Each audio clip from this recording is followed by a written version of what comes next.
Howdy, folks, and welcome to another day in the Milky Way. And tonight we got a great show for you with my co-host, Hawkeye Two Feathers, David Null. Thank you for coming. Now we're on episode 101, and we got to start all over pretty much till we get to 200 before we celebrate again. Another year's worth at least, right? That's right. That's right. Happy Halloween, everybody. So everybody start hollering. Ween!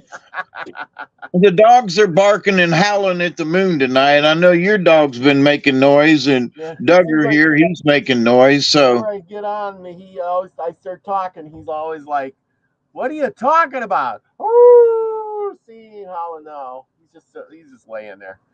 Crazy dogs. Gotta love them, right?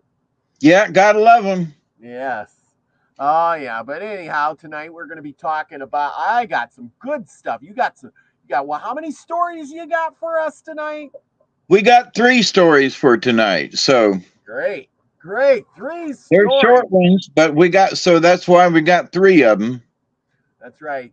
Stories are stories either way.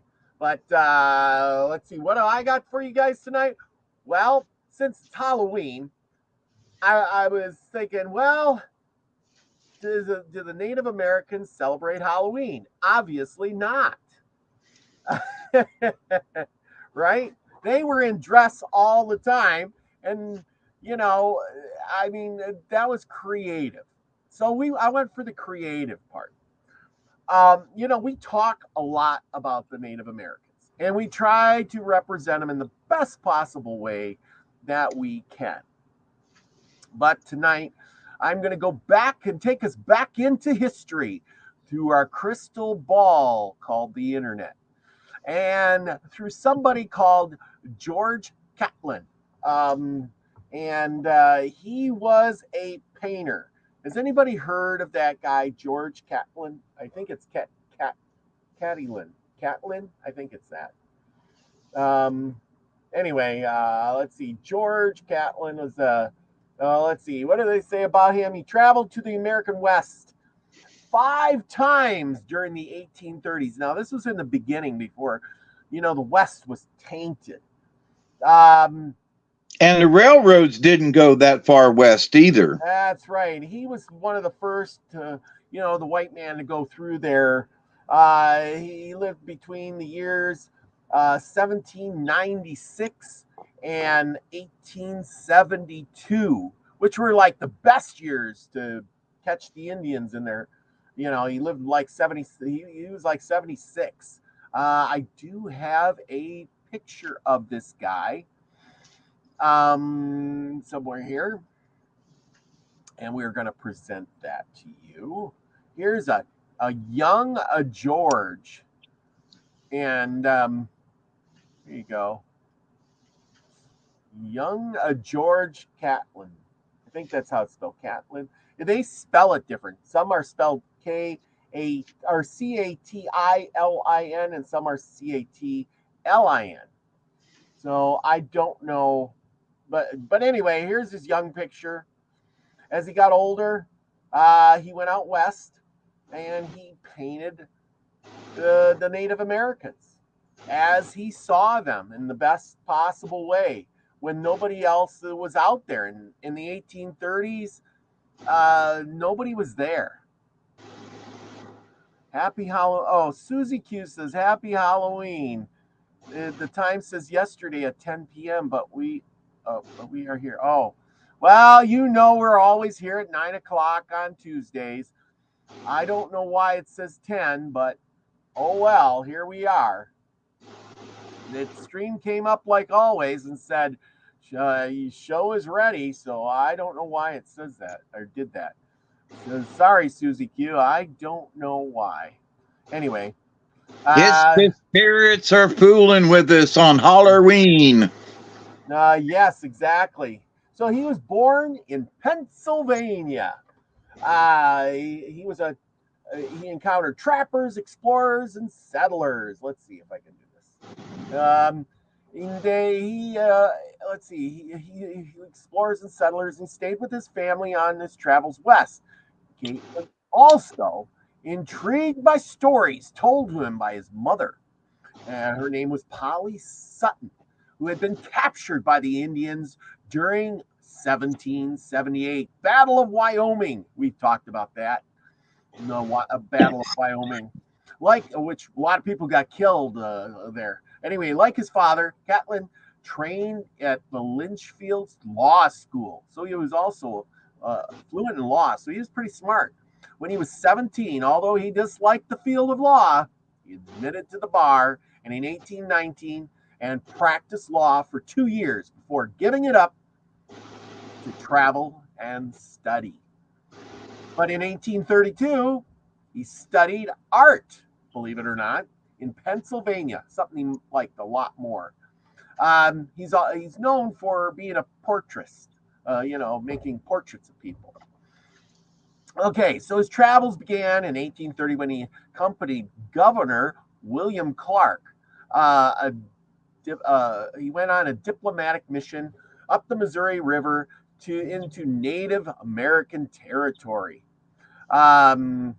In St. Louis, he became the base of the operations of where he took 5 trips from. He took these between 1830 and 1836. Remember, travel was real slow. It wasn't like, hey, dude, we're going to go up there, take some pictures, and say hi, be back next week, A trip back then would take you a whole year, possibly. 2 years later, he eventually he visited. Oh wow, he visited 50 tribes. Yes, before they were tainted. This is Let me back. interrupt for a second. And Yes. one of the reasons why it could have taken them a year, it would depend on the river levels. Because the boats that they were traveling in, sometimes if the river was too low, you had to walk. Well, yeah. While they were going up I the just Mississippi. wanted to point that out, that because you said it might take them a year, the river had a lot to do with it. Well, you're right, and the fact that the rivers weren't probably cleared like they are now. They also didn't have boats with propellers. You had to take a flat barge or something and push it with those big poles up the river against the current, and or paddle, and then when since you couldn't keep food, a person would have to stop along shore and hunt. You know what I mean? So the Like things Lewis and Clark did. yeah, I mean they took pretty much the same trip up the river, but the thing is uh you couldn't just pack a lunch, put it in the cooler, and say, "Come on, let's go. We'll be up there." And fire up that 50 horsepower behind the boat, that didn't happen. Yeah, that's right. They So had a anyway, lot of slaves in the back kicking their feet. yeah, there you go. No, There I'm you go. kidding. That was a bad joke. They might have had some slaves along. You never know. 2 years later, he ascended the Missouri River for more than 1,900 miles to Fort Union Trading Post, which is near North Dakota. And remember, we went to the Fort Union Trading Post, and I took all those pictures and the videos. Remember, so he went up there to that trading post. Wow, makes me feel like I'm right at home here. Uh, anyway, And may have traveled in one of those boats that you showed. yes, exactly. He said spent several weeks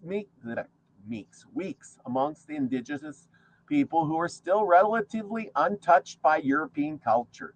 He visited 18 tribes there, including the Pawnee, the Omaha, the Pawnak, and the South, and the Mandan, the Hadatsas, the Cheyenne, the Crow, the Essaboni, and the Blackfeet to the north, and which is up by Montana area. That's where the Blackfeet is. And there he produced a lot of portraits. Uh, during during later trips along, he went up to Arkansas, the Red, and Mississippi rivers as well, and he made visits to Florida and the Great Lakes. So he really got around. He produced more than 500 paintings, which some of them we'll see here tonight. Uh, these are now like artifacts and hang in museums. This is a record of, our world before we conquered it and changed their culture, I should say. Yep, it's the Native American um, history of life before the white man showed up. Exactly. Because one thing in visiting all these tribes, that was before they were warring with the white man also. So they welcomed him into the tribe, where a few years later they were fighting. Yep. When Caitlin returned east in 1838, he assembled the paintings and numerous artifacts into his Indian gallery and began delivering public lectures and drew on his personal recollections of the life of the American Indians. Caitlin traveled with his Indian gallery to major cities such as Pittsburgh, Cincinnati, New York. He hung his paintings salon style, I don't know, side by side and one above another. Oh, okay. Visitors identified each painting by the number on the frame as listed by Caitlin's catalog. Soon after, he began a lifelong effort to sell his collection to the U.S. government. The touring Indian gallery did not attract the paying public. Caitlin needed to stay financially sound, and the United States Congress rejected his initial petition to purchase his works. In 1839, Caitlin took his collections across the Atlantic for a tour of European capitals. As a showman and entrepreneur, he initially attracted crowds to his Indian gallery in London, Brussels, and Paris. The French critic Charles Baudouin remarked on Caitlin's paintings. He brought back alive the proud and free characters of these chiefs, both their notability and their manliness. Notice the manliness. Caitlin wanted to sell his Indian collection to the U.S. government to have his life's work preserved intact.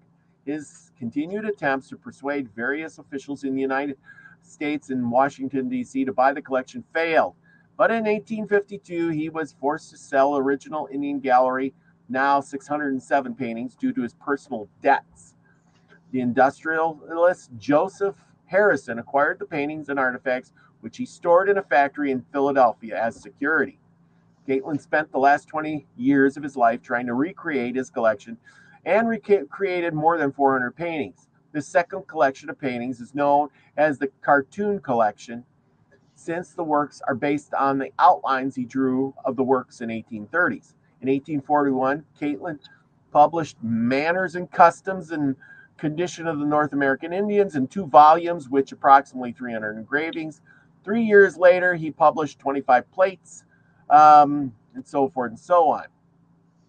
And from 1852 to 1857, this is just before the Civil War, he traveled through the South and Central America, later returned to further exploration in American West Coast.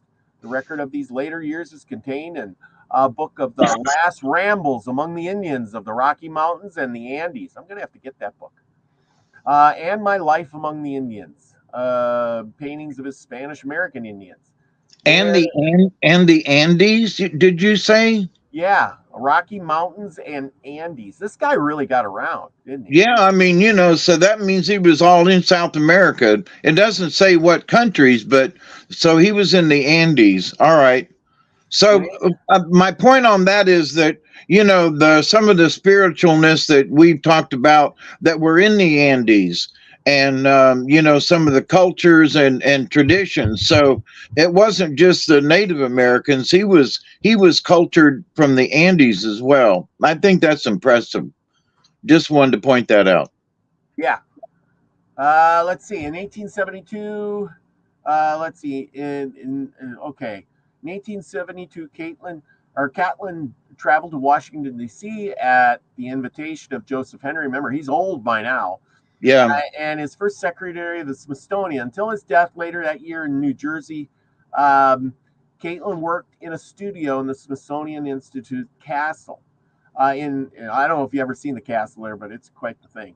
In 1879, Harrison's widow, donated his original Indian gallery, more than 500 works, along with the related artifacts, to the Smithsonian. The nearly complete surviving set of Caitlin's first Indian gallery, painted in the 1830s, is now part of the Smithsonian American Art Museum's collection. Look at how his stuff, he couldn't sell it, and now it's priceless. All gains with time. Okay, the associated Caitlin's artifacts are collections of the Department of Anthropology. Some 700 sketches are held by the American Museum of Natural History in New York City. Some artifacts from Caitlin's are from the University of Pennsylvania Museum.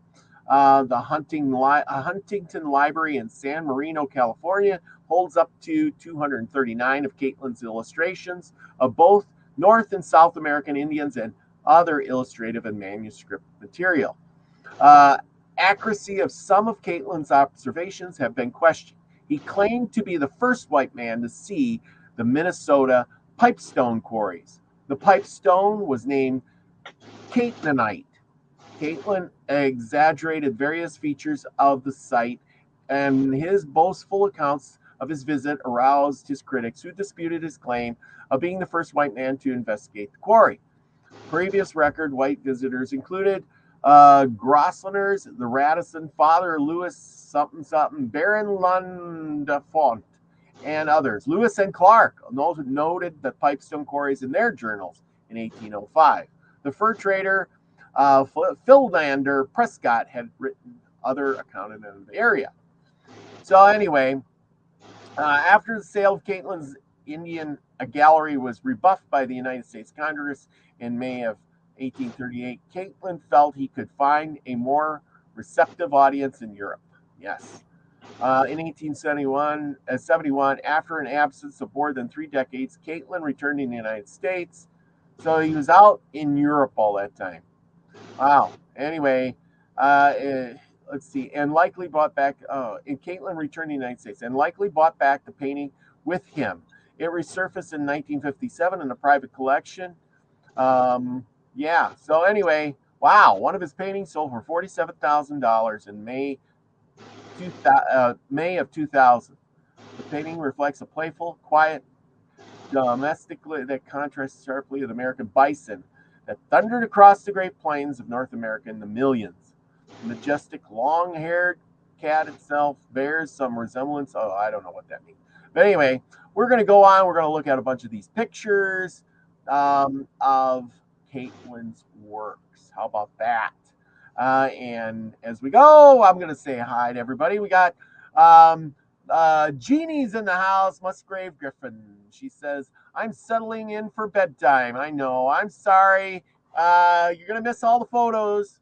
Jeannie, there you go. Sorry. Lucky says, my father used to be called priceless. I thought I had made a mistake, but I guess he still appreciated me. He sounded angry when he said, you are priceless. Well, I don't know. My dad called me by some names, but I can't say them on this show. I'll be banned by YouTube. Anyway, there's Pearl Jones. Anyway, I'm at work, so I'll be missing some chat. Okay. We got Mitch Witchy Moon in the house, and we got Max Vision. Max, I may not be able to remote view into the past as well as you, but I sure can do my research, though, and look into the past because I have a crystal ball called the internet. Lori Elderkin's in the house. And Elderberry says I got the time and date wrong. I don't know why it was Gremlins. It's Gremlins. And, of course, we got Susie Q in the house. Susie Q, thank you for being you, especially on this Halloween. Now we are going to get right down to it and present some of this. Oh, look at you. Look at you and your crystal ball. Why don't you hold that?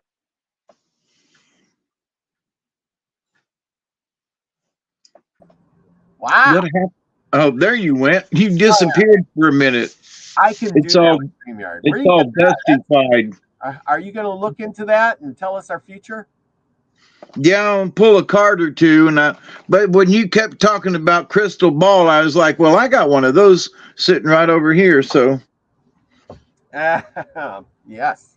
but anyway, happy Halloween, everybody. I didn't mean to interrupt you, but Oh, that's all right. Deborah L. Smith, I miss you. And Michelle Can-Am Free, she's walking home in the moonlight. She says, much love, everybody. Much love to in you the misty too. moon. There you go. There you go. Thank you. Thank you. Thank you. Walk safely. Anyway, we are going to catch up with some of these pictures. Okay, we're going to start at the beginning. Okay, and some of these I got labeled. Oops. Let me interject something here while you're go ahead with what you're doing. I just want to add something. Yeah, okay. Back in those days, now there's however many pictures he had, and he had them in the hundreds. So imagine loading them into a carriage or a cart or a horse-drawn something. Yeah. A prairie schooner. In order to carry that many things, he had to have a pretty large wagon. You know what I'm saying? Well, And if he was traveling on a river, then he had to pack them all, so they wouldn't get damaged. So, and if he was going overseas with that many, he had to have that much room in the ship to store 700 paintings, or 400 paintings or 20 paintings, but to the point though, back in those days, it would have been difficult to have traveled with paintings. I agree. I do believe though that if you were out west, and I mean, if you were going on a trip, that you would have your painting stretched onto your canvas area, and then when it was all done, you would probably want to roll it up, and Yeah, that's true. They would not be in frames. and then when you got back to the cities, you would frame it. But if you were going, like you said, to Europe or to show them, then they would all be framed, because you just wouldn't, you'd had to roll them up. Or did he, then it makes me wonder, did he actually paint them while he was there? Or did he, like it said, he had sketches. So did he sketch them first and then paint them later, or what? I don't know. I really don't know. I'm just going by what I read.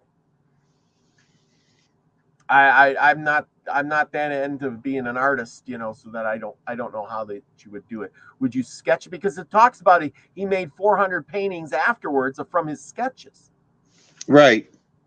So I who knows? I think he would have possibly done some on site because getting the colors right, Yeah. just and once you get the colors right on a few paintings, then when you go home you would remember those colors. I used burnt sienna, I used blah blah blah blah blah, and so he would remember the I want to say the chemical compound, but the right mixture of paints to get what the scene looked like, so that later on he could very well have painted them from memory.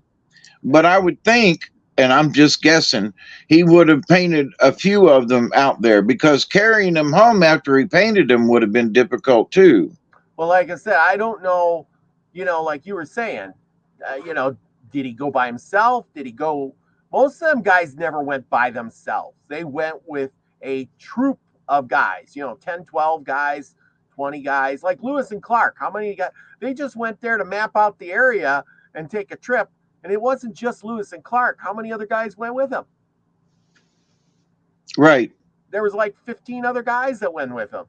And we just call it was the travels of Lewis and Clark, but it wasn't just Lewis and Clark. It was Lewis and Clark and Sacagawea and 20 other And guys. company. Yep, and Yeah, company. and company. Because if it Yep. wasn't for all those other guys, Lewis and Clark would not have a chance. They Yep. would have. They wouldn't have made it at all. They would have got succumbed by the elements, by the bears, by the rivers, a lot of those things. But anyway, nonetheless. Anyway, let's get on and see what art he painted. Now remember, he was known for his portraits. And here we go. And some of these got captions, some of them don't. I didn't find whatever I found with the caption I left. So this is a recorded history of some of these chiefs and how they lived back then. And we know by some of these things here that how to represent them. This is White Cloud, head chief of the Iowas. Now look at that, bear claws. You know, that means that guy killed a bear. Now that's quite an we know that's quite an accomplishment, right? Yep. So anyway, that to me it just says Iowa. You know, that was that was a huge feat. I mean, just look at his facial features. No wonder why they called him Red Man. Look at he's all red. You know, with the putting red dye on his face, and you know, his feathers, what he's wearing. You know, all kinds of little hints in here. He wears a lot of jewelry, things from his ears, top of his ears, bottom of his ears. You know, cool, huh? Yep. I don't know what this guy is, but another chief. He painted a lot of chiefs, but same thing from the ears, red on his face, bear claws, more bear claws down here around his hands. Yeah, you know, very different. You notice he's darker too. He's a darker color. Yeah, now from those two different paintings, I would say that that one could have been done by memory. Yes, it could. Because his complexion is darker. I mean, just saying. Look at how he did his eyes. I mean, that really gets me. Look at his eyes. That Yep. you know, that eyes are hard to draw. I don't care who you are. Yeah, they are. They're hard to draw. carve too. You know, and this guy looks like he's looking right at you. You know, I mean, he drew this face better than he drew the outfit he's wearing. And that looks like some kind of feathers up here and maybe fur down there. I'm not sure. Here's another one. Look at the difference in how this guy is dressed. I mean, long hair compared to that short bob. A lot of feathers again, a lot of different colors. Look like wampum beads on his. He's got a necklace. You can't see his ears, so we don't know if he's wearing earrings. But even his coat, look at his thing he's wearing's got drawings on it. Look at here, you got a little man with a bow and arrow. Looks like a horse up here. Another figure down here, another horse with a guy and a bow and arrow. You know what I'm saying? Yeah, but also look at his chin and look how long his neck seems. Yes. He has a long versus where, you know, the other one just looked like his head was sitting on his shoulders. Yeah, let's go back to it. Well, yeah. You see what I mean? Yep. So he's got, in comparison to the next picture, his neck is very long. Yeah, he might have been really see his neck actually. And also his jawline. Yeah, he's got a really structured jaw, you know, very. Yep. And the eyes are different too. They're looking off. The other guy was looking at you, and this guy's looking off to the right. Yep. Okay. I guess it would be his left, though. So this is right. This is, I got a thing to read with this one. Where did I put that? Yeah. Okay. So this Indian, George Caitlin, Win Jung Jong, Pigeon's Head, Egghead, the light, going to and returning from Washington. So back in 1830, an Indian, and this is how I started this journey out, was this Indian had went to Washington, right? And he went to Washington and came back a different man. Okay. Let's see if I can find that spot. I've marked it. Oh, so it's the same guy dressed up? It's the same guy dressed up. So I was wondering about that. Here's what it says.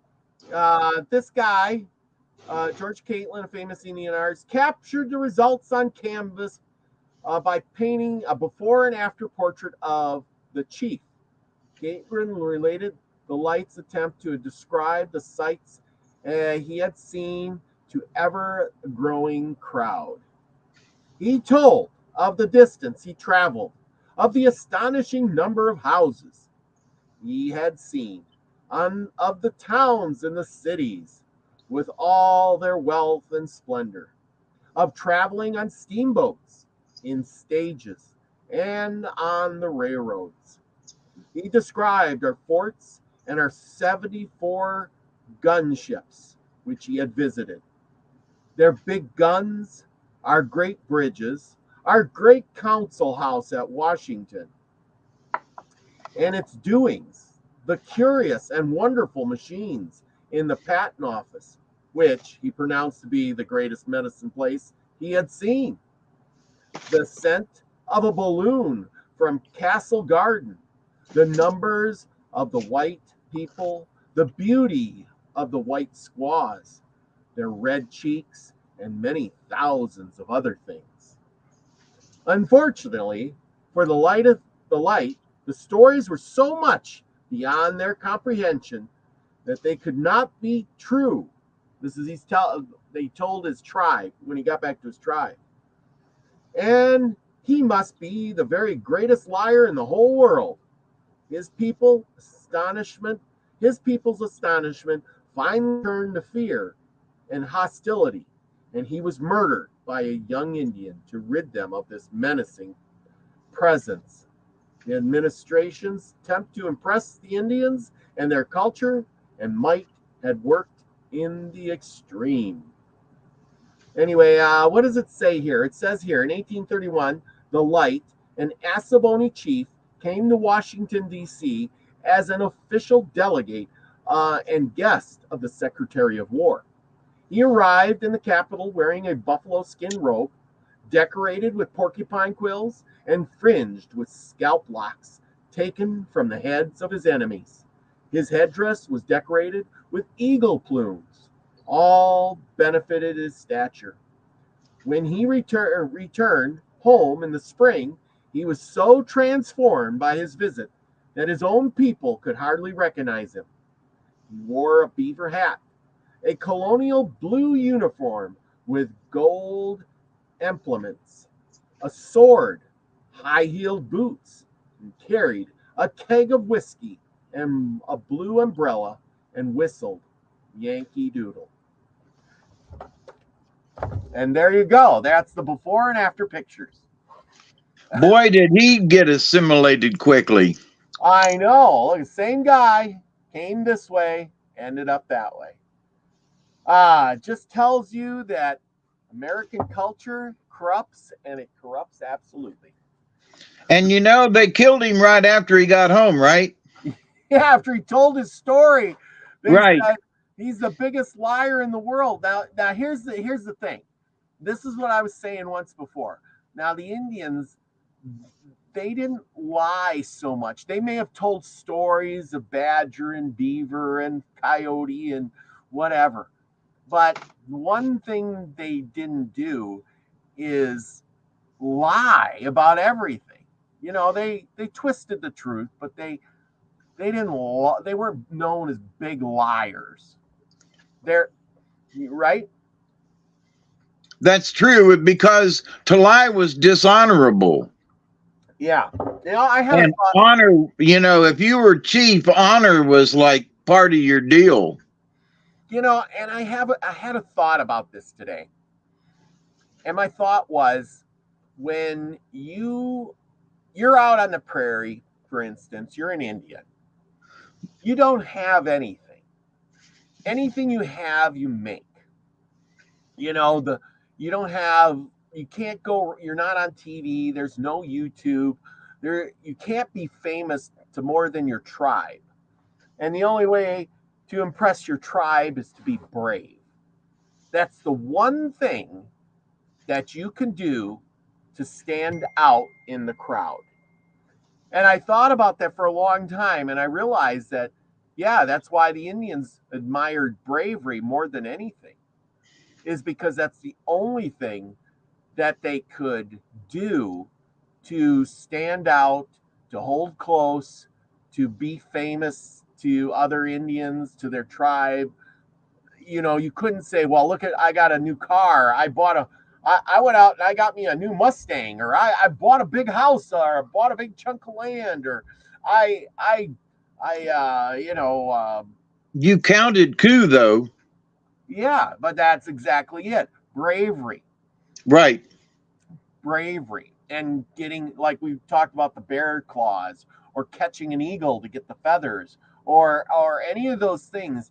You had to be brave as hell to get that stuff.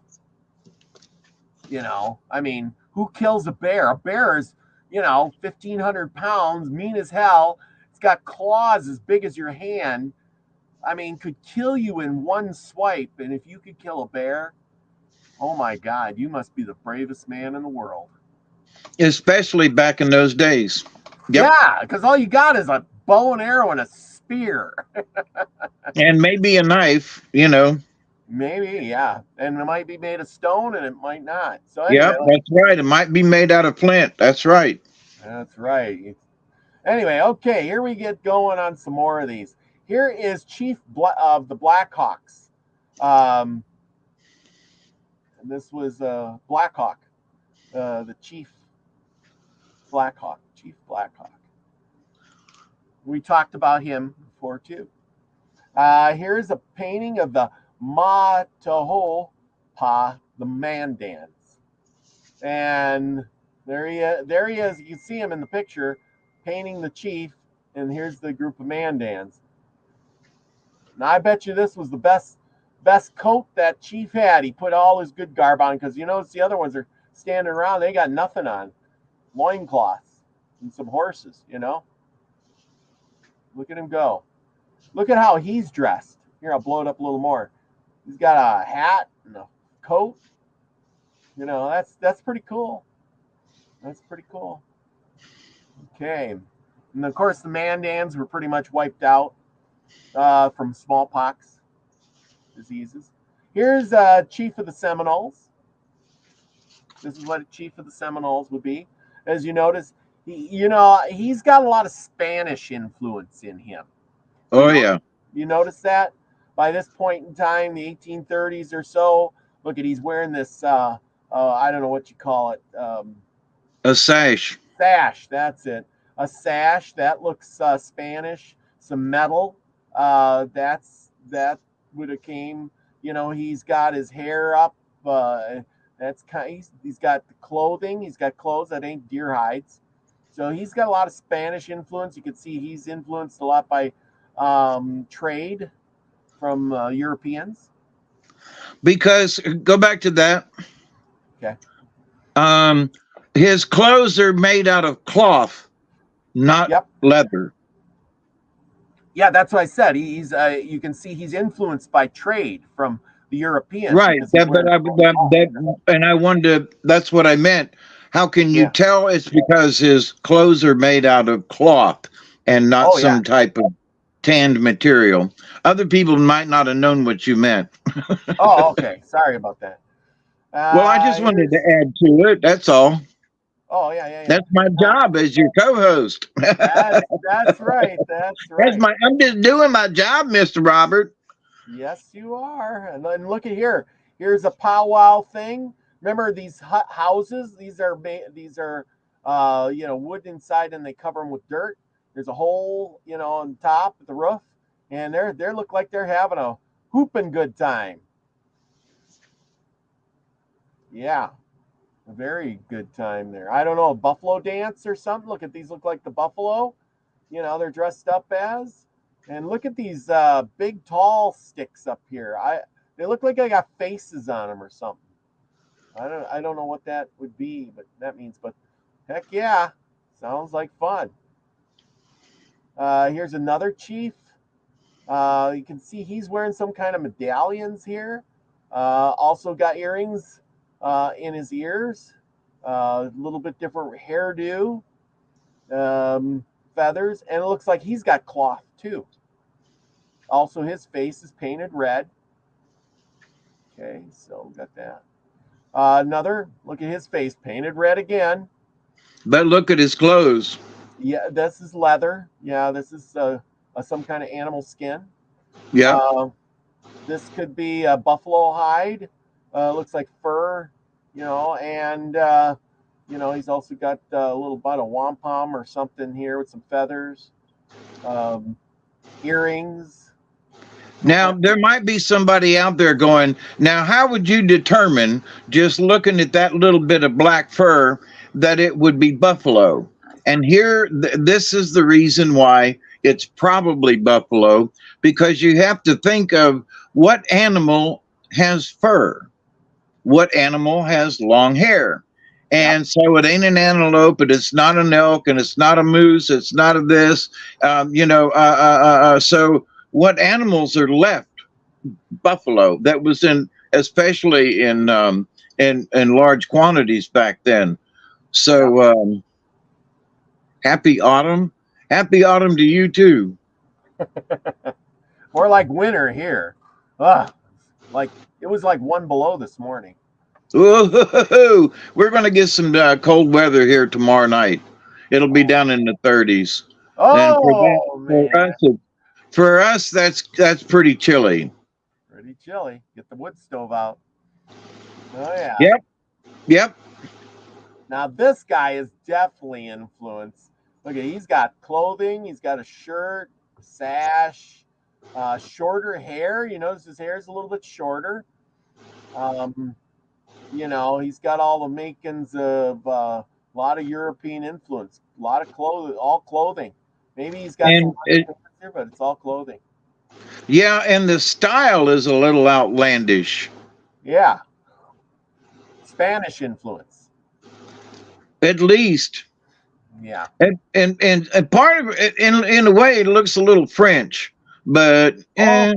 Yes, could be. Like a Napoleon kind of thing. Yeah, it does. Yeah. Absolutely.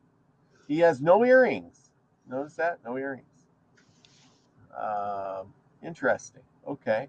Cool. Let's move on to the next one. This is definitely untouched by these look like shells. And this is a medallion. Oh, look at that medallion. Somebody gave a medallion. Look, there's a man on there. There's a carving on there.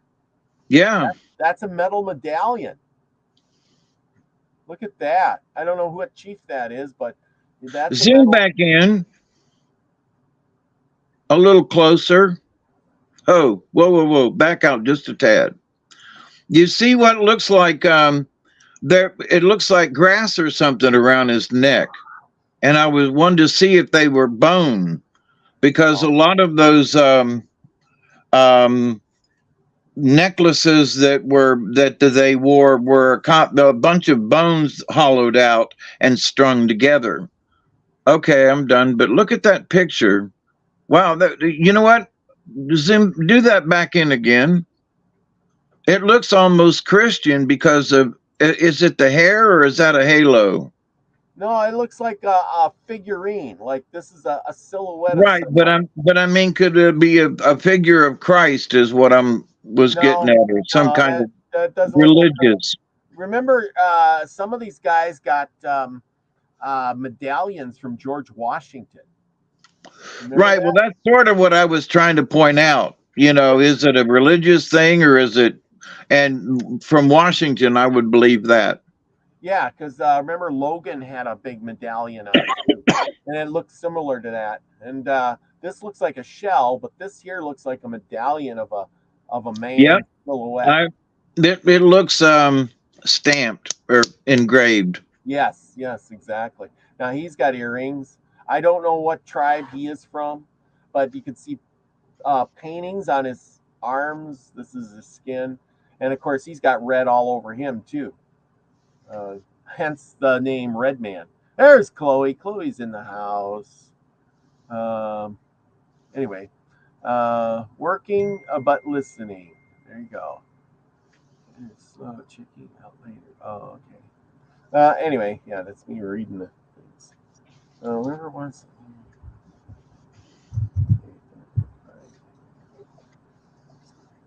it? Okay. This guy is named Shakope. Shakope. the sixth chief of the plains of the Ojibwas.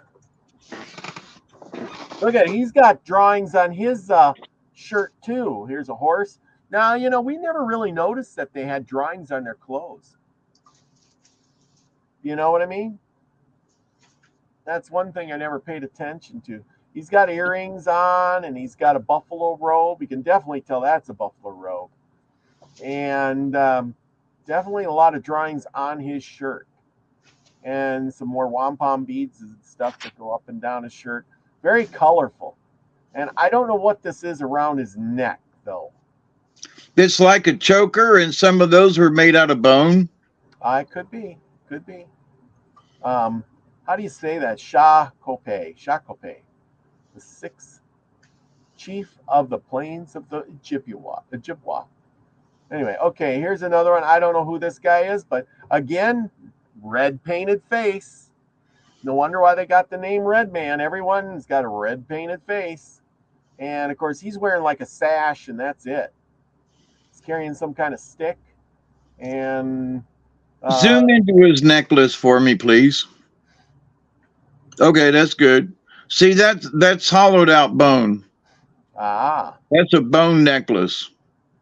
I see, yeah. It almost looks like metal right there, doesn't it? It does. It almost does, but I bet you it's bone, little pieces of it.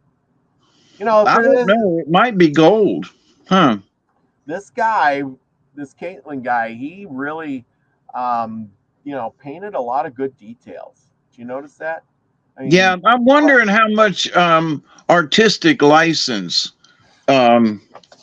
he employed. Like he added something that wasn't really like that necklace right there. Was that something that was artistic license, or did the guy really have a necklace like that? You know what I mean? Well, I have to think that he painted him as probably as close as he possibly could, because you notice all of the Indians he was painting, they all had a lot of jewelry on. And you can see by some of the other ones that the ones that he wasn't painting had like nothing but their loincloth on. Right. I understand, but who fact checked him? Yeah, I mean, we just gotta... how do we know, and I'm not trying to put the guy down now, but how do we know he didn't take artistic license sometimes? I agree. Artists do that. Yeah, I agree. I mean, to some point, but I guess we just gotta go with the trust because we can't fact check them. Right. I agree with that. And so, and until photography came into the picture, then it was black and white, but still, it showed jewelry on them, whether it was shiny or not, but, that was up to the beholder. But, we honestly do have to take his word for it because he painted them. Yeah, and like I said, I don't know how you would make a lot of stuff. I mean, he was there, he painted tons of these people, and if he was gonna do it, like you said, on one guy, then he would have to probably do it on all of them. And right. Well, if he did sketches, for example. Yeah. I know artists who do sketches, but they usually take a picture also so they can tell what the colors are. So I'm curious as to when he got home, how did he know what shade of red or blue or whatever, did he use a little code? Or I'm fascinated by that too. You know what I mean? Well, I mean, I should have looked up his method of painting. We can see by some of his pictures, he was actually painting, the pictures while he was there, because he's got his board in his hand painting. You know what I mean? Right. So, and it does say in the biography of him that he painted 500 pictures out on the trail, and then he had all these sketches, and then he recreated 400 of them. And that was from the sketches that he had. So, right. Right. I think, and that's my point. When after he sketched them and got home, how did he know which colors to to put on the painting. That's Yeah. what I mean. Did he have a code, or because he painted 500 of them, he just knew? Yeah, and then, well, it's kind of like being a musician. I know. Well, you're more of a musician than me, but I know that I have a buddy too that he can listen to the song and then just pick it up and just start playing. And he didn't even need sheet music. You can just hear it, or and he can just make up a tune and make words rhyme, but yet he can't read and write. Yeah. How is that? It's like, and maybe this guy was. You remember, he's not stupid. He went to be a lawyer and passed the bar exam, and then took art classes, and then went out and painted these Indians. I mean, the guy had a few brains in his head. I gotta say that. Oh yeah. Agreed. Yeah, he wasn't. He was. See, here's another guy with a medallion. Look at that guy. Look at that. Is definitely a medallion with a guy's head on it.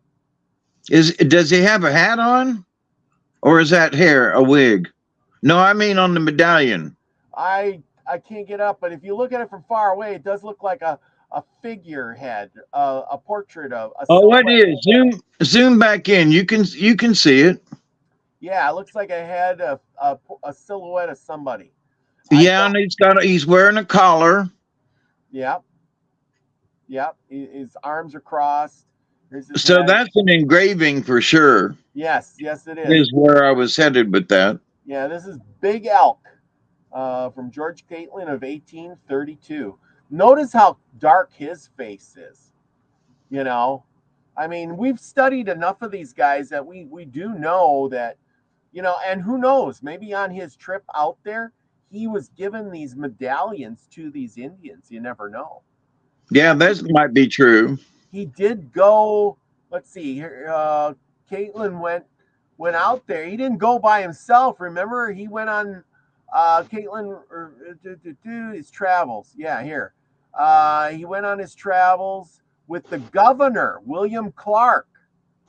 So he, in 1830, when he accompanied Governor William Clark on a diplomatic mission up the Mississippi River into Native American territory.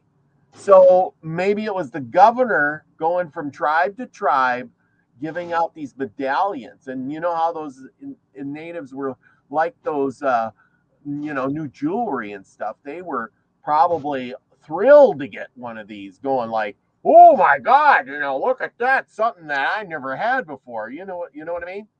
Yeah, and I want to point out something else. Actually, two things. Look at his hands and how lighter they are from his face. Yeah.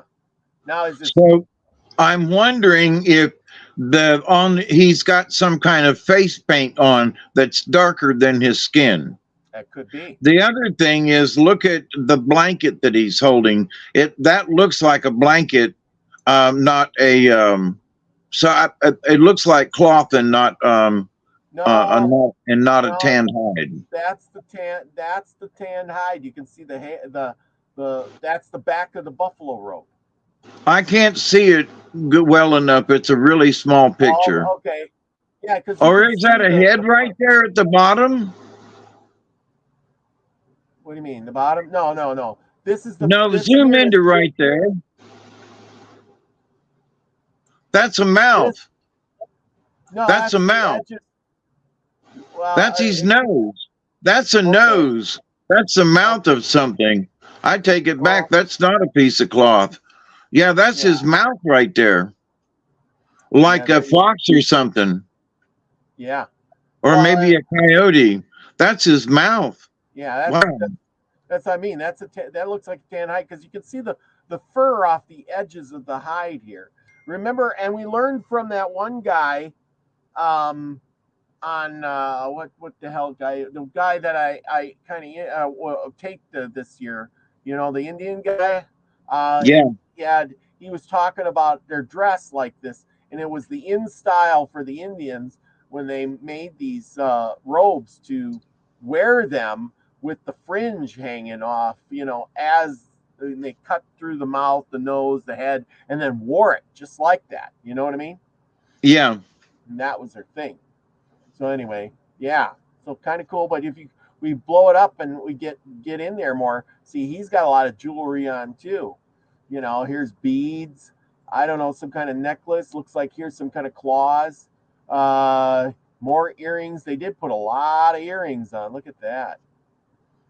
Yeah, and it's I would bet you because of the difference in his hand and face that he put a darker color on his face, like Yeah. a base. Yep. I agree. I agree.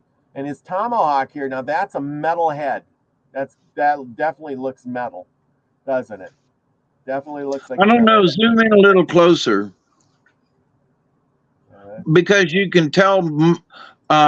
I don't know. I don't know if that's metal. Maybe. Maybe.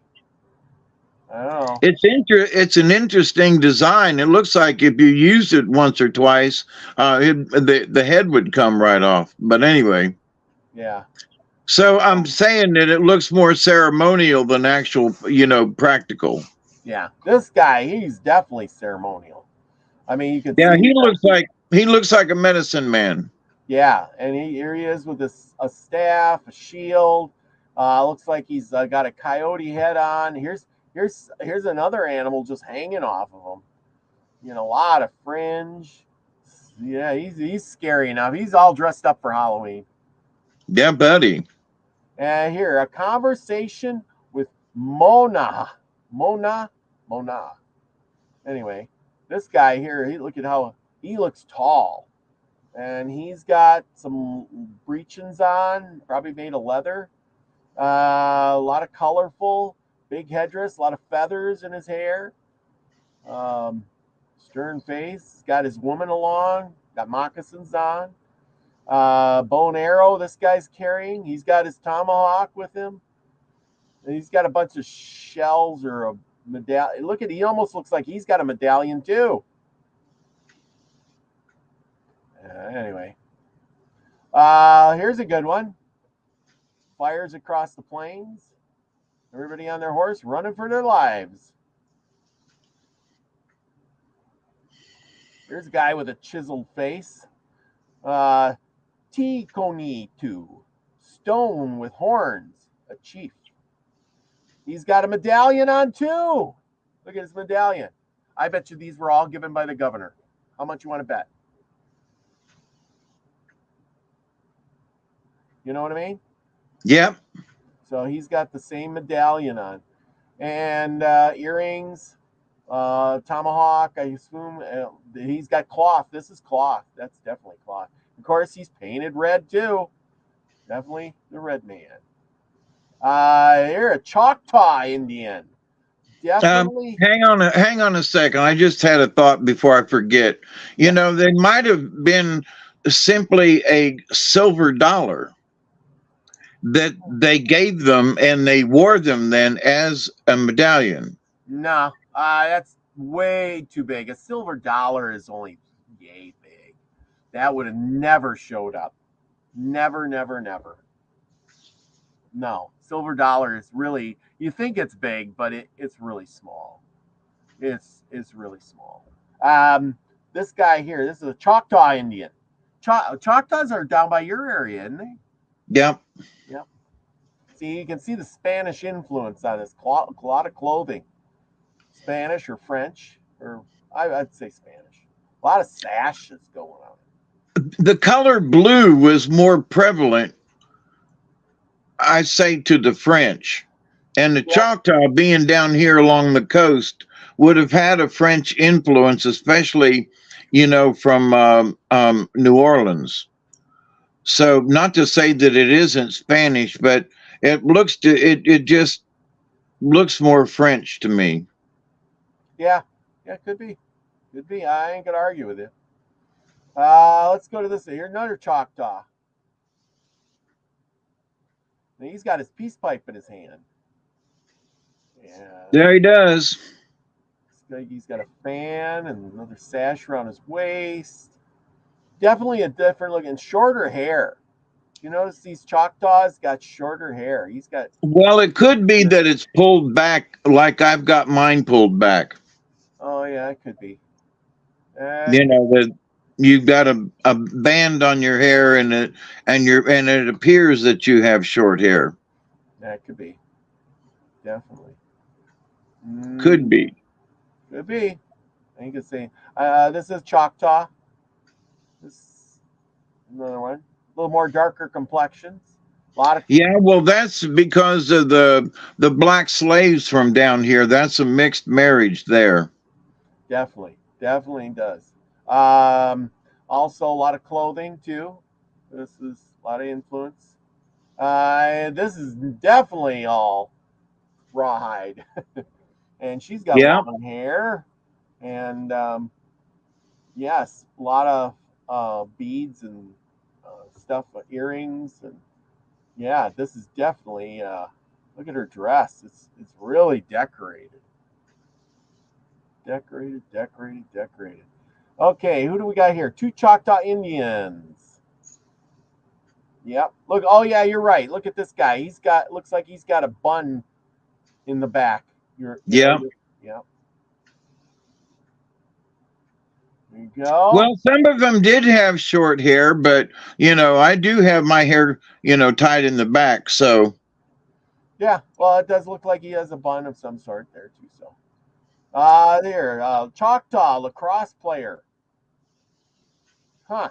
I don't know what this thing is, but whatever it is, he is decked out. He has look got it. like wings. Yeah, I know. Well, maybe that's what lacrosse is about. Is faster you could go. I don't know.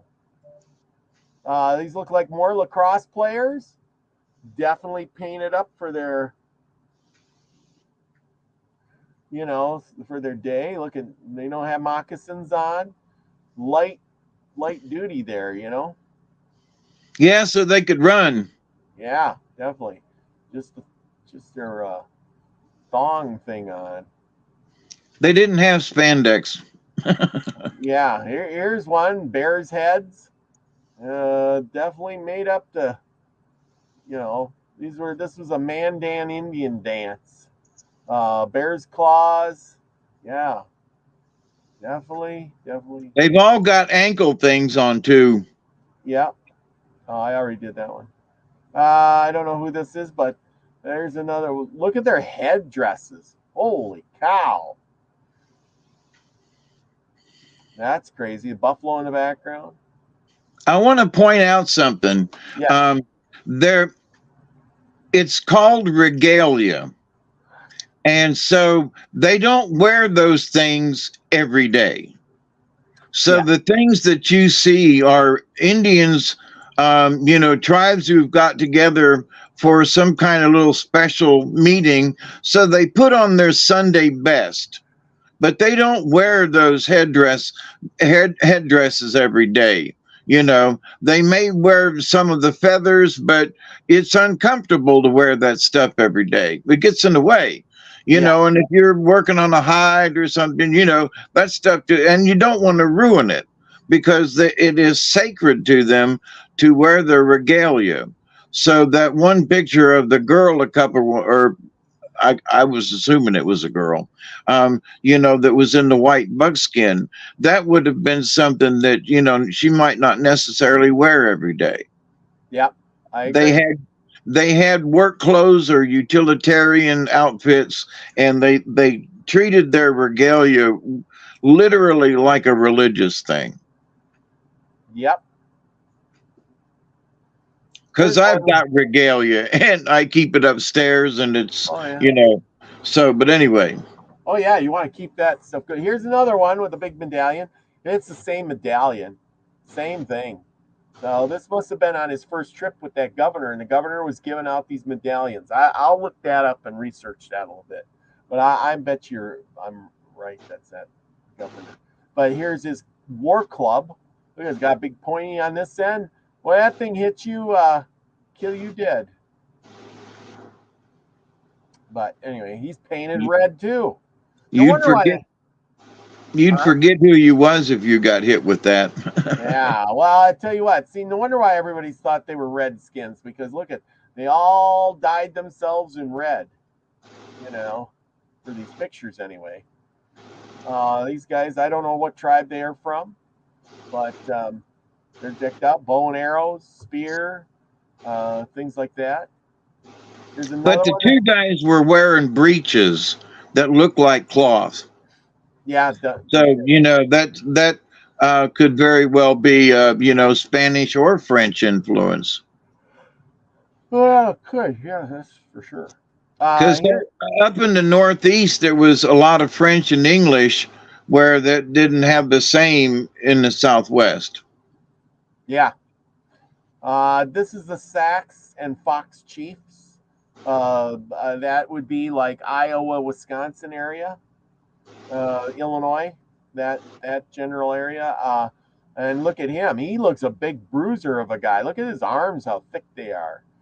You know, he's a heavy guy, big, strong looking, kind of guy. Yep. Really outfitted. Yeah, he definitely has regalia on because you wouldn't want to be running around in that garb. Nope. Couldn't get anything done. Especially that what looks like a cape, the red cape. You Yeah, know, that would just get in the way. that is definitely um, cloth. That for sure. Uh See, now here you're on the plains, you're actually, doing stuff. These guys are active, they got nothing on. Some breachings. That's about it. Riding their horse, shooting the buffaloes. Notice this is, most of the time we see the buffalo and they're running with the horses, but this guy here, he put dogs in there. Did you notice that? No, I can't see it that well. Oh, okay. It's a Hang on. really small picture on my camera. I mean, yeah, on Yeah, my phone. there's the dog right here. It's got two of them. One, two. Yeah. What's that in the foreground? Is that a buffalo down Yes, that's a buffalo. They're out right there. there? Yeah, they're out there shooting buffalo. Like I Yeah. said, Okay. The picture is just really small on my yeah, camera. yeah. Well, I'm just saying is that on most of the times when we see the buffalo and they're hunting, you always see the horses, the Indians shooting, but you never see he put in the details like the dogs. Right. You know, That's true because we've looked at a lot of pictures over the last 101 episodes. right? That's right. I wanted And to put that 101, my friends. yeah, see, like these Indians, there's no dogs, just the Indians. You know, Yeah. look at how detailed this guy was, though. I mean, Lucky Stone pointed something about the details, but look at here. This guy's got a lance, and you see it's so big that it's dragging on the ground. And this guy here, he's shooting the buffalo, but you notice this rope hanging off of his horse, and it goes all the way back to here. That's got to be a 20-foot rope. You know what I'm saying? Yeah. Why is that? Is there somebody back there holding onto the rope to trip the buffalo after he shoots it? You know? No, I'm thinking it's he's shooting it, and this rope, you can't see it on your camera or on your phone, but there's a rope that's around the horse's neck, and it goes all the way down between the horse's legs here, and all the way back, way past the buffalo, which I imagine that's a good 20-foot rope, maybe more. And all I'm thinking in my head is that this rope is for when you jump off your horse to deal with your buffalo. You can grab that rope and your horse don't run away. Or that, sort of like in the rodeo where they drop them and put them on their side and tie their legs together, you know? No, that would not be. No, I'm thinking.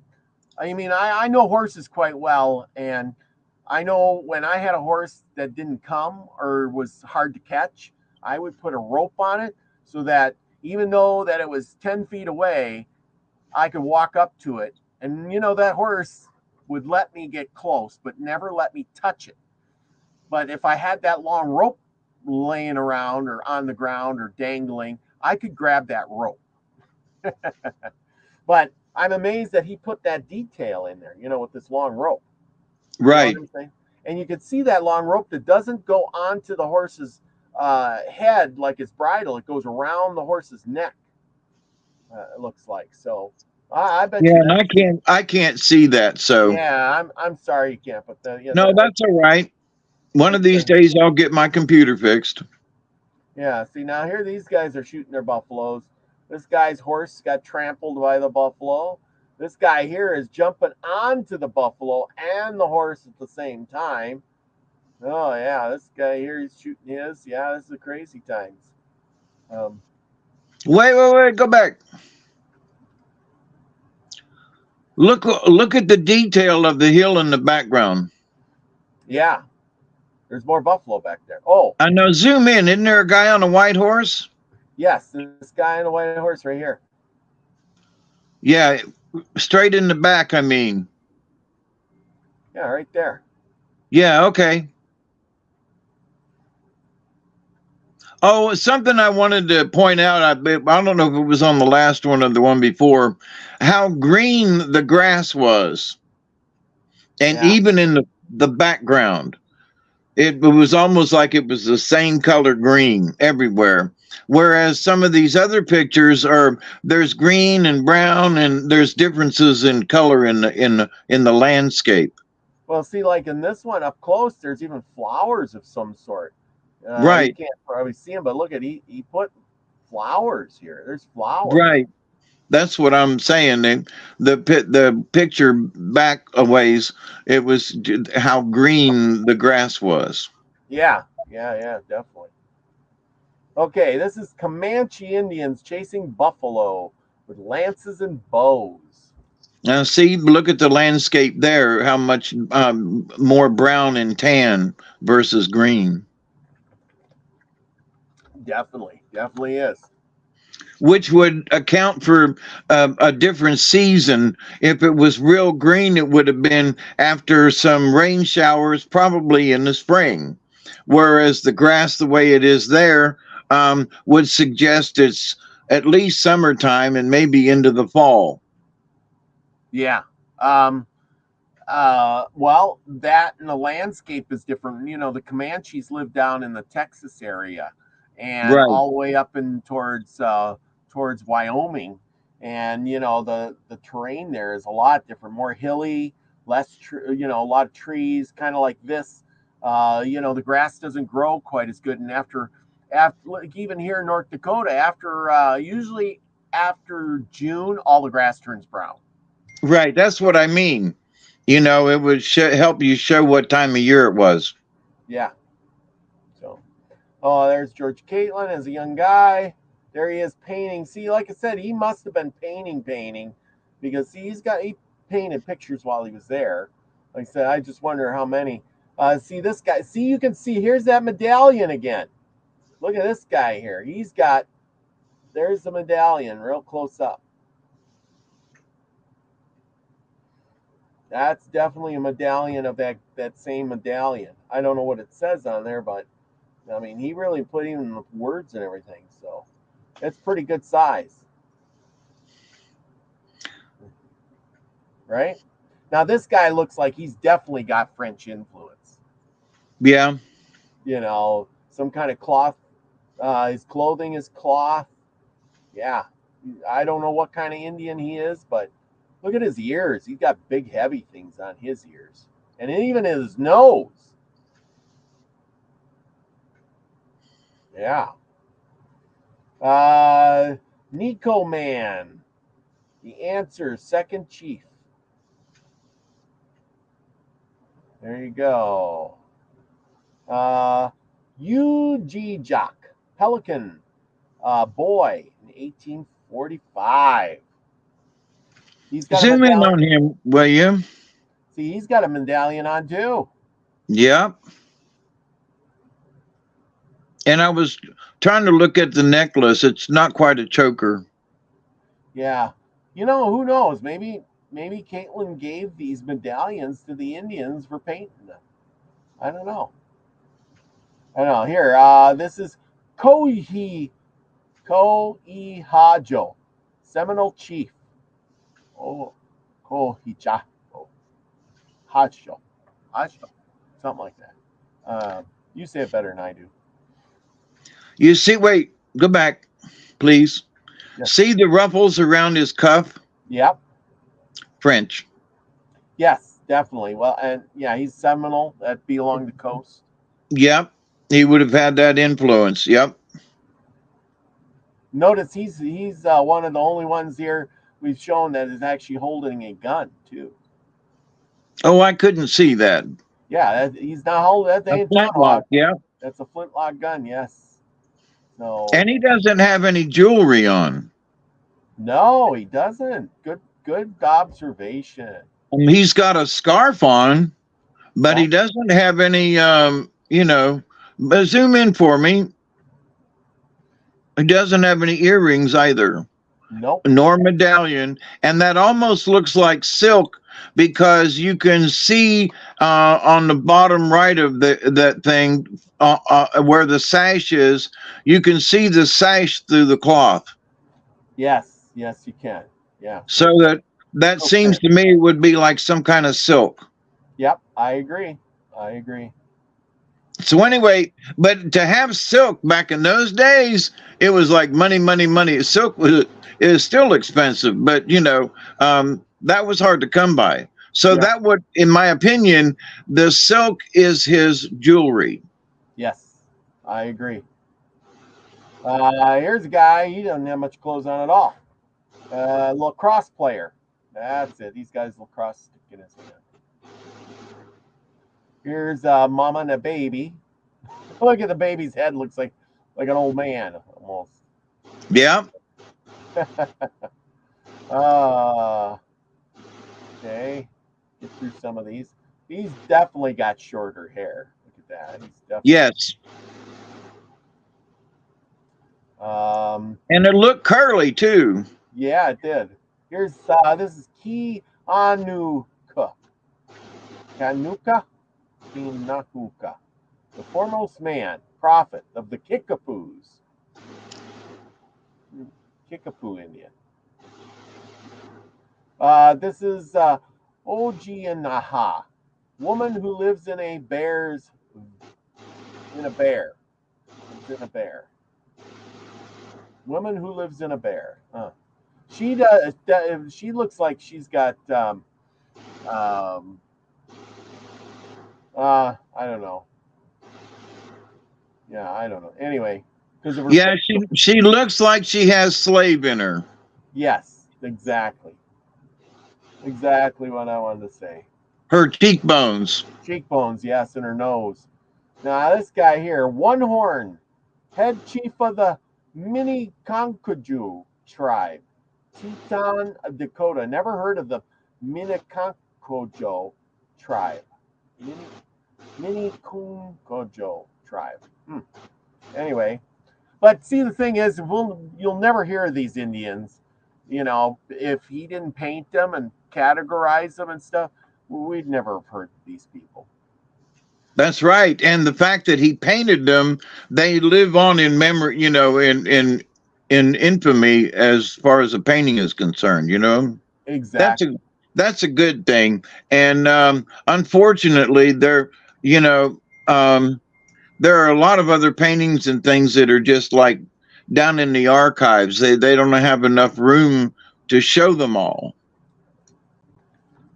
Because if they put up all of his paintings, they wouldn't be able to show anything else, So just saying, so there are paintings that we're looking at now that may not be on display. I totally agree. Isn't the internet amazing where you could get all his paintings and page through them all, in an hour versus walking through a museum? But anyhow, this is Non-Odagon. Non-Odagon? A chief. I don't know what chief, but Non-Odagon. It almost looks like an arrow going through his head. It does. But I think these are just feathers. Look, Steve Martin in the old days. Yeah. Not many people will get that reference. No. This was just a warrior or a hunter. Notice his hair is braided. He's got his tomahawk, and that's definitely metal. Yep, I was just going to say that looks like a metal tomahawk. Definitely. earrings, some face painting. This is a Seminole chief, Osceola, and we've seen his picture before many times. Hey, wait, go back. Now, I think you showed this picture, didn't you? Yes, I did. But you know what? It's mirrored. Yes. I would have swore the sash was on the other shoulder. Yeah, it's a mirrored image. Okay. All right. So I'm not crazy. No. Well, I am, but. Well, you know what I mean. Oil painting. Koma Icon. Oh my, big wave. And again, he has one of those medallions right here. He's got a medallion. Oh, yeah. That is definitely that medallion. And he definitely has short hair. But see, and he looks more Spanish than French. He does. Definitely he does. A lot of influence there. Here's just a chief in all his regalia with his peace pipe. Giant peace pipe. Another chief, a Native American, George King. Awuniwabi, bird of thunder. Awuninabi. I hope I said now, see, he looks like he put his headdress on just to show the guy, but he was in everyday garb. Yeah, he's got bear claws around his neck. As you can see, here's his arrows or a spear, a couple of arrows, war club. Here's his acoustic, a shield. Yeah, he's outfitted. His moccasins and leggings. But he's not in regalia. Yeah, no, just his headdress is his regalia. Right. Yeah, and maybe, the shield, but yeah. Yeah. There's a lot we can tell by them pictures. I hope we're not boring folks, by, pointing out the detail. Now, this was just an Indian boy, but he is definitely regalia because being an Indian boy, he wouldn't, he's got a shield, arrows, a bow, all kinds of headdress and feathers, and holy cow, he's decked out for a little kid. Yeah. Definitely over decked out, I should say. This is Tikinawa, or Ki, black coat. A chief. We talked about black coat, I think. Yeah, I think so. Yeah. Hope I did that justice. He's got a peace pipe there. Look, that is an arrow going through the back of his head. He's got an arrow in his head. Keeps it there. Oh, so maybe that's what's holding his head his hair in a bun. It could be, definitely. I agree. I'll be dog. So that's how Steve Martin got his gig, huh? Probably. And this picture is Thomas Jefferson, and you've probably seen this picture before. It looks familiar. Yeah, this is Thomas Jefferson, a picture of him, and George Catlin painted it, according to what I read. So that's why I put it in here. And he definitely did a lot better job on this guy than he did some of the Indians. Let me point something out. Yes. There's Thomas Jefferson. Yes. Have you ever heard the term Uncle Tom? Yes. Okay. Do you know that there was a black person who was reading something here this last week, and I can't remember where, but they bleeped out Uncle Tom. No way. They bleeped Uncle Tom. And I was like, wait a minute. Because it referenced, a black man, old Uncle Tom, the old slave guy. But wait a minute, there were Uncle Tom told stories and stuff. So, but anyway, where I was thinking, there's Thomas Jefferson, and back in the day, where would they have gotten the Uncle Tom thing? I wonder if it's because of Thomas Jefferson. I don't know. I don't know either, but I mean, it just struck me when I was like, that would be a good reason because he was trying to make friends with the natives. He sent, Lewis and Clark off to speak with all them, and so what he would have gotten, like our father in Washington, old Uncle Tom. And so if it was like a sellout from a black person, you'd be like that guy, old Uncle Tom. Like a reference to Bill Clinton or something, Slick Willie, Uncle Tom. But anyway, I'm not saying that Thomas Jefferson was like old Slick, but, but the reference to. So anyway, it just struck me as, I wonder if. Yeah. Interesting. Here's Indians at a powwow, but you notice the white men in top hats. Look at the top hats. White men in top hats. That must have been the governor and his men. And passing out medallions. Yeah, could be. Could be. Big council. And there's a lot of difference in them teepees too, I was noticing. Oh, and that teepee, that looks like it's just a windbreak teepee. You notice how it's only on this side, and it's to maybe keep the wind off. Look how big they are in comparison to the men. Yeah, it's huge. They're huge. Just saying, they're huge. Okay. Hell of a big tarp. And yeah, really. Burial ground. Burial ground. There you go. Here's a buffalo fighting off a bunch of wolves. Yep. And an Indian with his horse. And he doesn't have much regalia on. He's just out there working with his horse. And the horse is really pissed off, it looks like. That's right. This is a powwow of some sort. Look at all the Indians out there. And look how green the grass is, just saying. Yeah, very green. Here's the governor watching the Indians. He's got his top hat on. See all the way down in the bottom left. Yeah. Yeah. Holy cow, look at that. Look at all the spectators. Yeah, the spectators. Are those guys playing lacrosse, by the way? It could be. Could be. Because a gathering of that size, they would have been playing some kind of game. Definitely.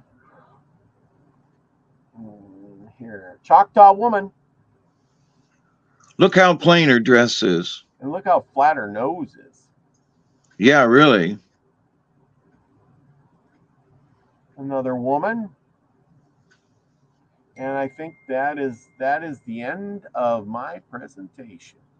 Hot diggity dog. I hope I didn't bore you guys all, but I thought it was Halloween and they did dress up like crazy. So there you go.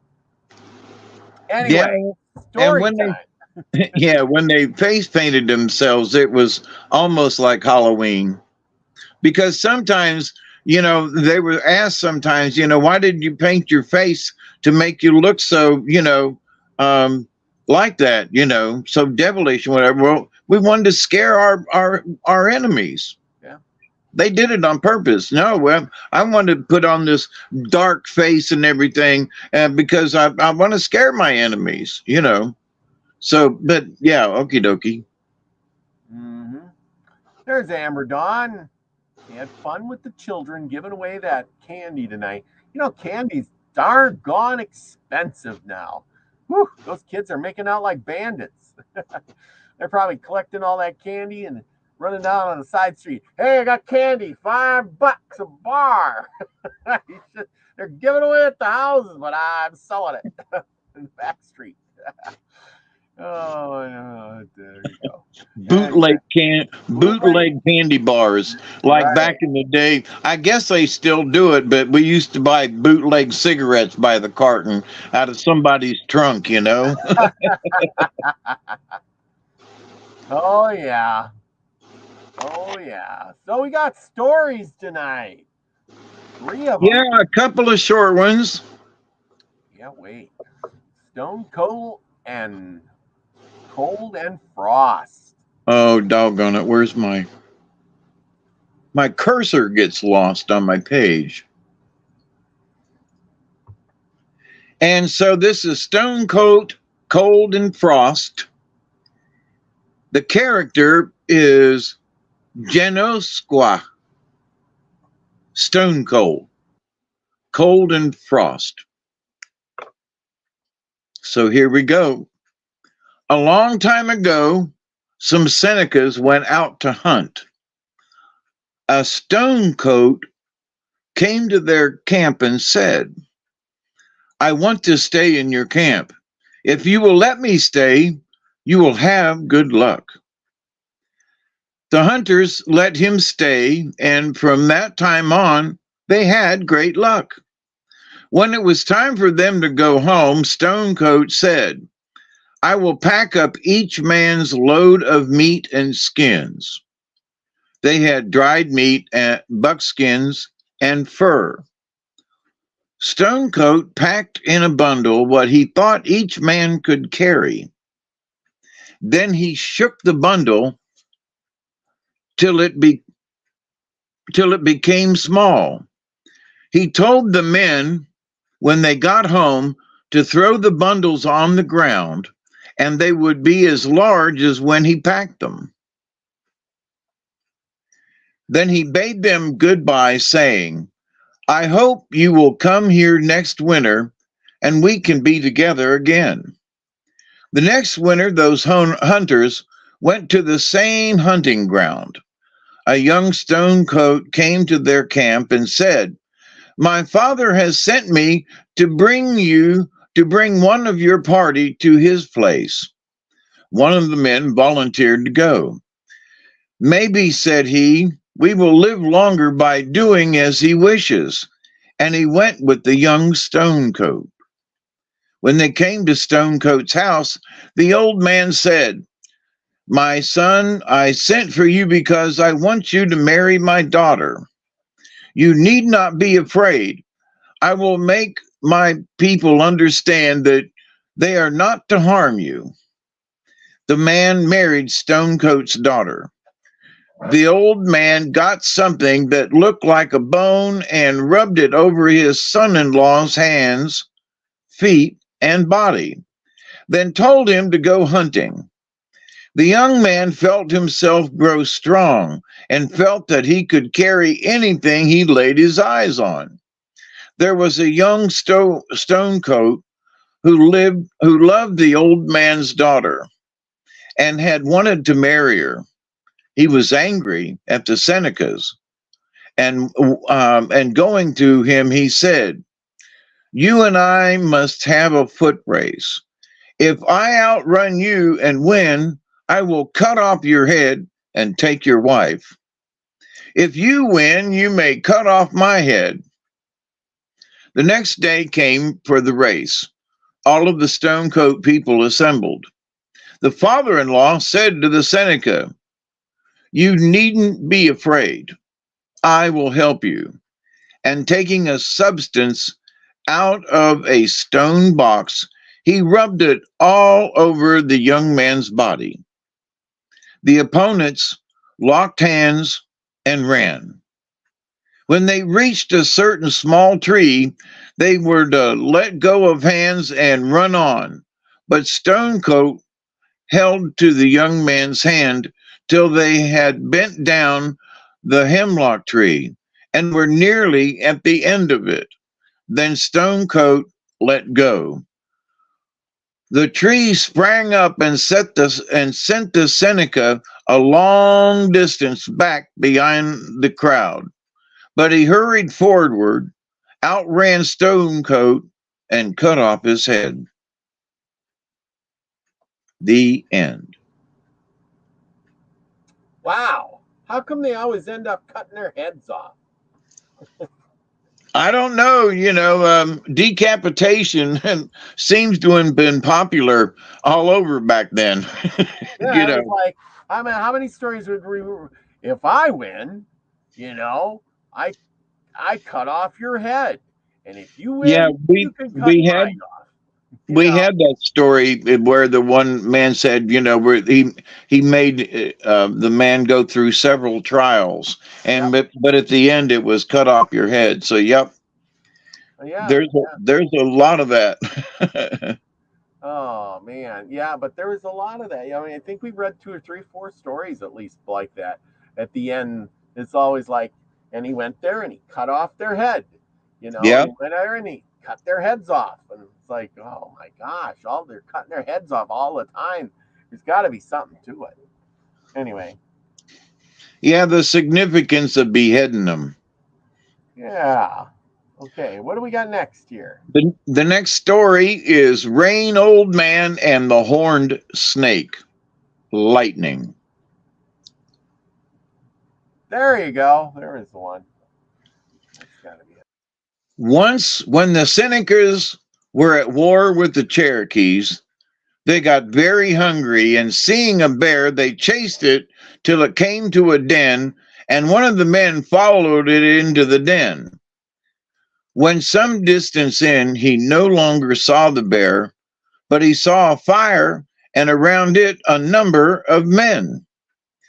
A very old man looked up and asked, "Why did you try to shoot one of my men?" "I sent him out to entice you to us. I want to send word to the oldest man in your camp. Tell him from me that his friend is here and in need of tobacco. Tomorrow, as many of your people as care to can come to us." The young man went back to camp, and the next day, 5 of his companions, each with a pouch of tobacco, went to the den. When they gave the tobacco to the old man, he was glad and said, "This will last me a long time." One of the men in the den said, "I am tired." "Lie down," said the old man. He lay down. The old man got up and going to him, rubbed his body from feet to the top of the head. Then putting down a vessel he had been holding in his hand, he unjointed every joint in the man's body and cut the body to pieces. He put each piece into a mortar and taking a pestle, pounded the flesh and bones to jelly and poured the mass into a bowl. Then he took the bowl and the other vessel to another part of the den. After a time, he came back, sat down, and began to smoke. Soon he called, "Come out, nephew. You have slept long enough." When the man came out, he looked as light and fresh as a young boy. One of the Senecas asked, "Can you do this for me?" "I can," said the old man, "if you want me to." The Seneca lay down, and the old man did with him exactly as he had with the other man. After he had carried the 2 vessels to another part of the den, he came back and began to smoke. Soon he called, "Come out, nephew. You have slept long enough." The man rose and came out fresh and young. He felt no weight in his body. Another Seneca asked to be treated in the same way. The old man consented, and he too came out light and young. A third Seneca asked the old man to change him, but he refused, saying, "I have done enough. Now I will tell you why I did this. There is a wide opening extending from one end of the world to the other. In this opening, there is a great rock, and in the rock is a person with enormous horns. He is our enemy, and we have tried to kill him, but cannot. I want the men whom I have made young and strong to try and crush the rock and destroy this person. But first, you two must test your strength. The two men went outside and shot at a rock. It crumbled to pieces. They shot at a large tree. It fell to the ground. Only a stump was left. Now, said the old man, you will go to the opening and see what you can do. You will never die, for we never die. Your companions can stay here. I always help my grandchildren. I cover their trail whenever they need to hide it. It is I who makes rain come. The two went to the opening and seeing the rock, shot at it. They did. Then they went back to the old man. He asked, did you use all of your strength? We could have struck harder, said one of the men. Go back, said the old man, and use all of your strength. This time they struck the rock with all of their strength. After listening a while, they heard someone coming and soon saw a man, and strapped on his back was the head of an enormous horned snake. They had killed the snake. The two men said, our work is done. Rain, old man's enemy, the great horned snake, is dead. And they went back to their camp. The end. Go. That's a good one. Just kind of leaves you hanging, though. Yeah, I mean, that, talk about a quickie there, Yep. So how are we doing on time, my friend? You could do one more story. This is a short one. Yeah, this is just a short one. Well, this is 4 pages instead of 2 pages. So, but it's not real long. Okay. Yeah, it's 1:45. Yeah, and it is Halloween, so I know. 3 short stories. That's not bad. Yeah. Okay. We're good with it. I'm good with it. And we are, you could consider all the blood and gore with cutting off their heads and stuff, so it would be Halloweeny, ween. All right, this is the one. Here we go. All right, so the next one up is Whirlwind and Her Husband, told by Peter White and read by David Null, a.k.a. Hawkeye Two Feathers. Dagwanoyant, Whirlwind. An old man and his nephew lived together in a bark house in the woods. The old man made the boy live on fungus and told him always to go south to find it. He must never go toward the north. Each day the uncle went off hunting, but he never brought home any game. He lived on chestnut pudding and bear's oil. For a long time, the nephew couldn't find out how his uncle made this pudding, but one day he discovered that the old man had a little kettle, that he put a speck of chestnut in the kettle and then said, swell kettle, swell kettle. And soon he had a good-sized kettle, and it was full of pudding. The next day, after his uncle had gone hunting, the young man found the kettle and had a good meal of pudding, and each day after that, as soon as his uncle was out of sight, he made pudding. The young man began to wonder why his uncle always cautioned him not to go north. And after thinking over it a while, he made up his mind to find out. He started and traveled till he came to a house. In the house, he found a supply of deer and bear meat hanging up around the walls and many skins full of bear's oil. A woman sat in the middle of the room with her head bent down. A little boy was crawling around. When the boy saw the young man, he clapped his hands and laughed. The young woman took no notice of what was going on. The young man played a while with the child, then started for home, taking along a piece of meat that he had hidden under his blanket. Things went on in this way for a number of years. The uncle started off to hunt. The young man went to the longhouse and played with the boy.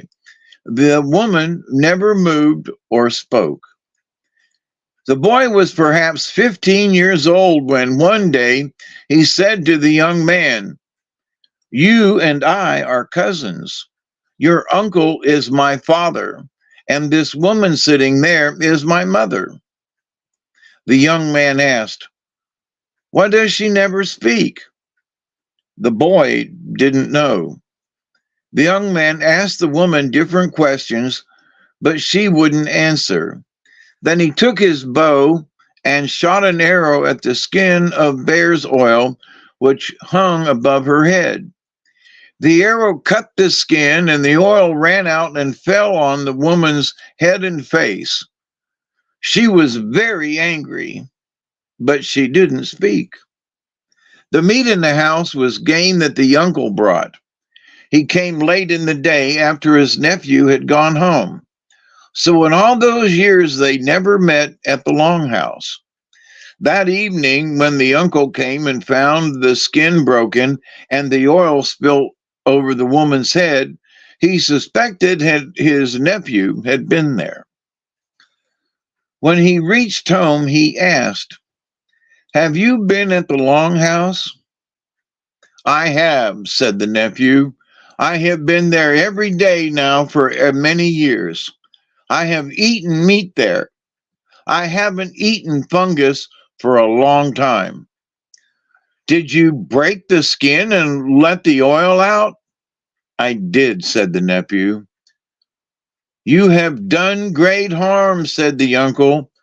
"That woman is full of witchcraft. She will destroy us." The next morning, the old man started off as usual. The young man stayed at home. He was angry.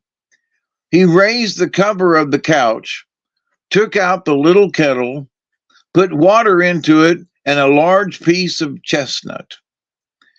When the water boiled, he began to strike the kettle and say, "Swell, kettle, swell, kettle." The kettle came up as high as the couch. The young man stood on the couch when the kettle rose higher. When he got to the shelf, when it was as high as the shelf, he went out of the smoke hole and onto the roof. He enjoyed the increase of the pudding, thinking how angry his uncle would be when he came home. When the old man came, he asked, "What have you been doing? Making chestnut pudding?" "That is an old habit with me. I have been eating chestnut pudding for years." "You have destroyed us both," said the uncle, who was very angry. "You have enraged the woman, and now she will never stop till she kills us." The next morning, just at daybreak, they heard a terrible noise off in the distance and in the direction of the longhouse. Trees began to moan. The sound grew louder and louder. Then came the crackling of limbs and the falling of trees.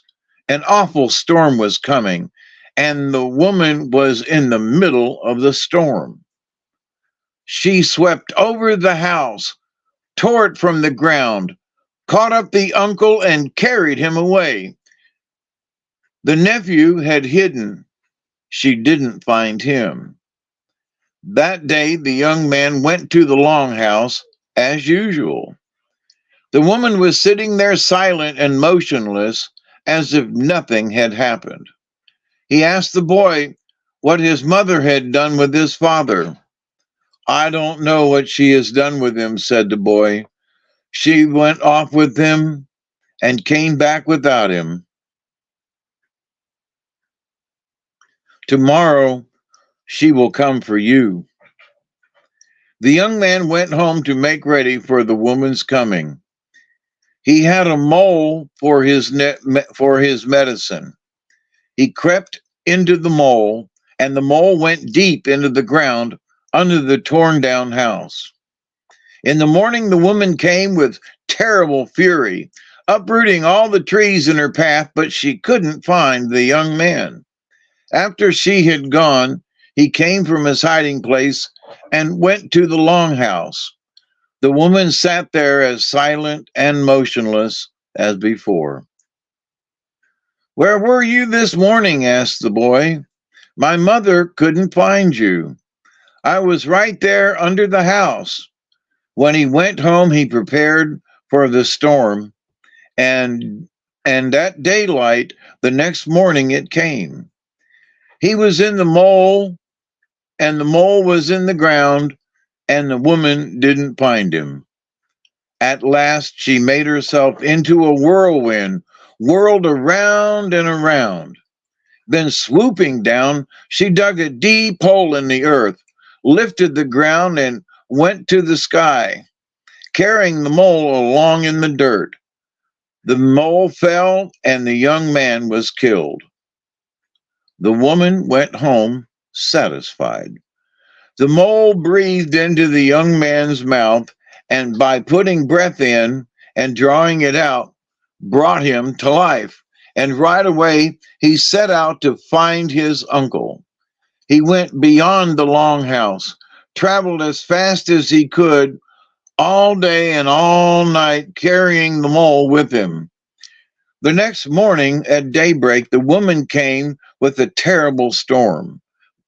The young man went into the mole and under the ground, and when the woman couldn't find him, she went back to the longhouse.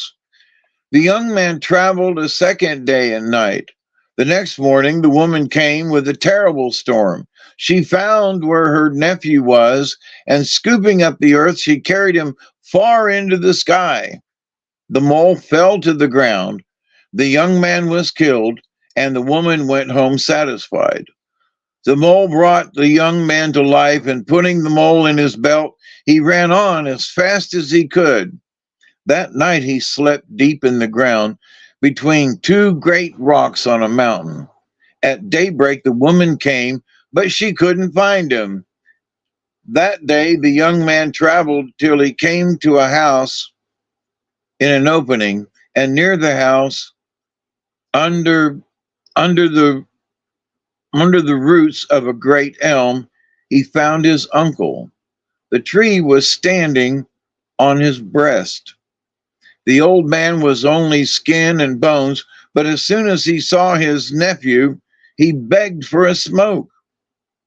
"Poor uncle," said the young man, "I'll give you a smoke." He pushed the tree over, got the old man out, and gave him a pipe and tobacco.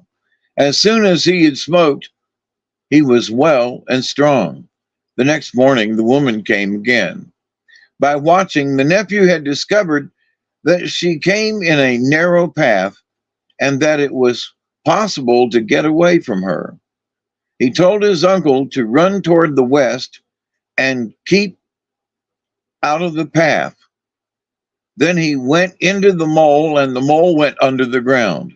The woman became a whirlwind, scooped up the ground, and carried the mole to the sky. The mole fell, and the young man was killed, but as before, the mole brought him to life. He followed the woman to the longhouse and found her sitting there, silent and motionless. He shot an arrow at her and killed her. Then he gathered a pile of dry bark and wood, poured bear's oil over it, put the body on the pile, and burned it up, and throwing the charred bones in every direction, he said to the boy, "We will go to my uncle." They found the old man in the second longhouse, and they stayed there for a time. But the woman came to life, and suspecting they were at the longhouse, she went there in a terrible rage. The young man sent his uncle and the boy away. He had found out the woman's habits and strength. He knew that after a certain force was spent, she became weak and couldn't travel fast. While she was a whirlwind, he stayed out of her path. When she hadn't found him and her strength was used up, she turned to go home, but she had to travel slowly. She could no longer go through the air. The young man followed her and killed her with an arrow. Then he called his uncle and the boy. The three piled up wood, built a great fire, and burned the body to ashes. And then, picking up the bones, they carried them to the longhouse and pounded them to powder. This powder the young man divided into three parts and put into three skin bags and tied each bag up tight. One bag he gave to his uncle, and one he gave to his cousin, and the third he put into his own pouch, saying, I will keep it here. She shall never come to life again. When we were out in the storm, we must always stand apart so that the force in these powders cannot unite. They went to their first home, and soon there was a house and a supply of every kind of dried meat. And the three lived together and were happy. Peter White said that the Indians used to think that all trees came from the pine tree. That once the pine trees got to disputing, quarreling over which was the tallest, and which one was the strongest, and which had the most power. One tree declared that he had, another said he had.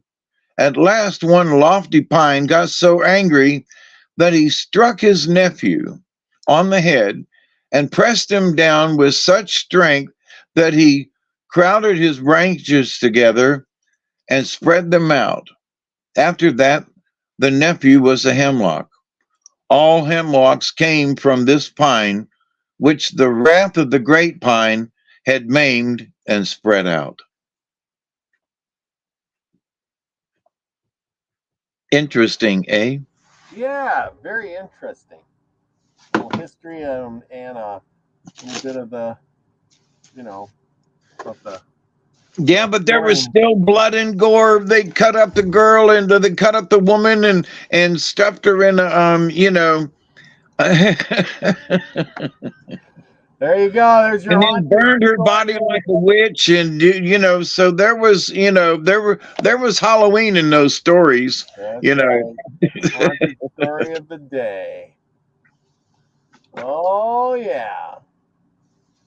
Googling. Let's see. So what do we got for cards tonight? Being it's Halloween. snake. Ooh, I like it.